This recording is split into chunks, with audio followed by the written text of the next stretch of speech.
Hello, this is Holly Smale and you're watching SableCaught. Hello there, reedy, happy people. Today is the publication of the fantastically witty, beautifully written, quirky in all the right places, Geek Girl. And I happen to have with me Geek Girl's illustrious author, Holly Smale. Holly, tell us how Geek Girl and Harriet's story in general first came about. I'd written this really long book, which was like 110,000 words. It was a real doorstopper. And it was very, very serious. It was about death. And you know, it was one of those really earnest books. You know, I was kind of really trying hard with the metaphors and all that kind of stuff. And I was just coming to the end of that, and I kind of had a drink with a friend, and she was like, well, you kind of done the whole kind of serious. She said it was navel gazing. I was like, right, thanks. So she was like, why don't you do something a bit more fun, and you used to model. So why don't you write about modelling? And I had almost no interest in it. I was like, really don't want to write about modelling. I didn't necessarily love it a lot when I did it, so I don't know if I necessarily want to write that. But I thought, well, I might as well give it a bash. So I sat down and wrote, my name is Harriet Manners, and I'm a geek. And I don't know where it came from, but I literally sat there and went, oh right, so this isn't a story about modelling, is it? It's a story about geeks. What do you focus on when you first approach a story? What formed the backbone of Geek Girl? I honestly think that with writing, characters are the most important thing. Like you can get through a story that's not a really very good story if you've got amazing characters, but you can ruin a great story with bad characters. So for me, like, people are the most important things in books. So but I did kind of loosely try and base it on, because the idea is that it's a modern fairy tale. So I did kind of try and play with that. So I had a stepmother, I had the fairy godmother, you know, in the agent, in the fashion agent. You know, I kind of tried to bring in all of these kind of like sort of traditional fairy type like characters, and try and like twist them and give them a bit of an edge. I really liked Annabel. I was expecting her to just be a stereotype, and then she turned out to be a lot more complicated. I hadn't expected Harriet to have a stepmom until I actually wrote that she had a stepmom. I was like, oh okay, that I like that. Yeah, kind of fairy tale-ish, I like that. And I kind of was going to make her an evil stepmother, and as soon as I started writing her voice, she just wouldn't do anything. She just wouldn't be the evil stepmother. So I was like, right, okay, she obviously wants to be awesome instead, so I'll just make her awesome. So you obviously love your characters. It's upsetting sometimes, because sometimes you get too attached to them, and then when people react to them as if they're real people, which is great, because it means that you've obviously created a character that people are reacting to, like they're irritating, they're annoying me, you know, they're too, like, you know, whatever, they say something horrible. Instead of me going, well, I've obviously created a character that's strong, that's real enough for people to get a kind of real reaction to. Part of me goes, leave them alone. They're my babies. Yeah, no, it's like having children. It's like, I think I've got like 12 children or something, and they're all running around, and I'm like, all right, okay. So how did you feel dealing with the more controversial aspects of this book? I mean, Toby is a self-admitted stalker. You get a lot of boys who are quite obsessive in these books, but as long as it's reciprocated, then it seems romantic.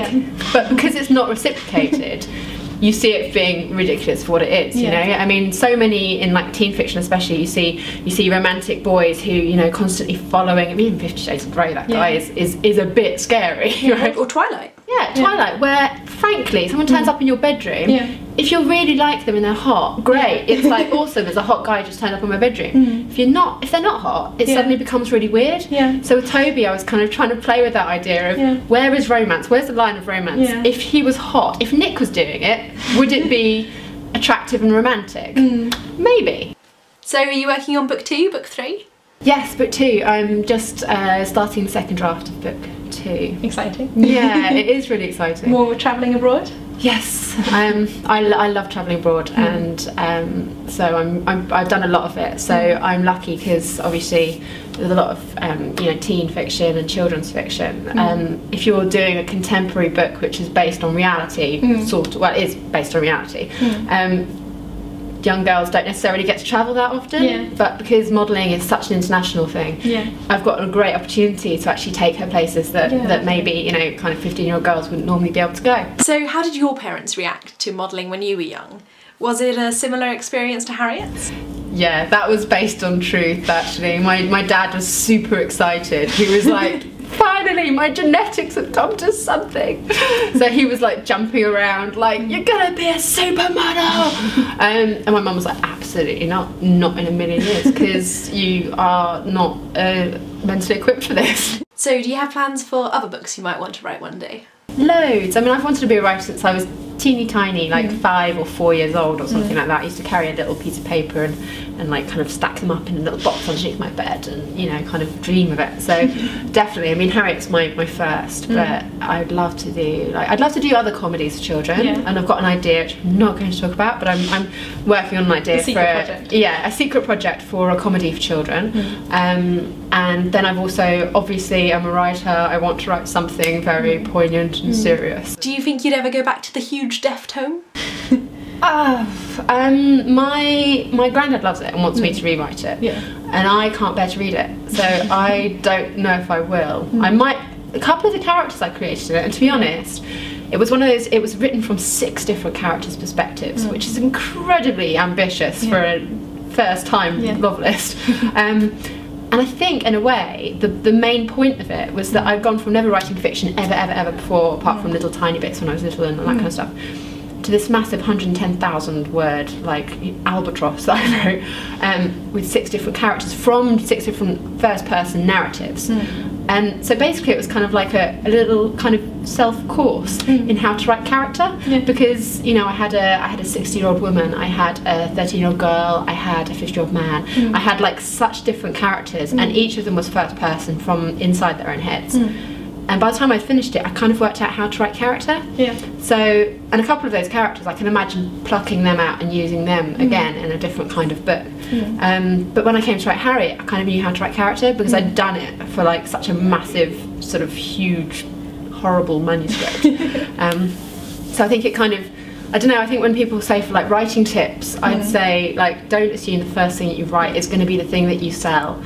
And don't necessarily think it's going to be useless just because you never sell it, because it can be just as important as going on a creative writing course or something. Write something really bad, work out how to do it, and how to write character and how to write like plot, and you know what I mean, sort of find it out that way, and practically, I suppose. But I don't know if it'll ever see the light of day. So what kind of books do you read? What do you enjoy? I read all over the shop. I mean, I love books, and I have an MA in English, so I love classics, so I love Hardy and Austen and Dickens and that kind of stuff. They're kind of where my heart kind of lies. And I love children's books, so I love rereading like Anne of Green Gables and Pollyanna and all that kind of stuff. What about something you've read recently? I read Fault in Our Stars, which obviously the world has read. I love lovely book. I really wanted to hate it because, you know, as a writer you're looking at like a best-selling, like, whacking great novelist, and you're thinking, I really want to say this is so overrated. And I read it and just cried my eyes out. I cried literally. I don't remember crying that hard for fiction before. There is footage of me online just crying over it. And I was on my own and I literally cried for about an hour, and I sobbed. It was about 5 o'clock in the morning because I hadn't put it down, and I sobbed, I think, like literally heartbreaking, you know, like, oh my god. So yeah, I had to give it, you know, 5 stars in my head when I rate books. So I was like, yeah, I can't even, you know, I really want to say it's overrated, but it's not. With that, I must thank Holly so much for doing this interview, but I must thank her a second time because she's also given me a lovely copy of Geek Girl to give away to you guys. And signed it! All you have to do to be in for a chance to win is leave a comment down below. Do tell us, what do you think of the sound of Geek Girl? And feel free to respond to any of Holly's answers. We'll get a conversation going. With that, I will see you in my next video. Bye guys. Bye!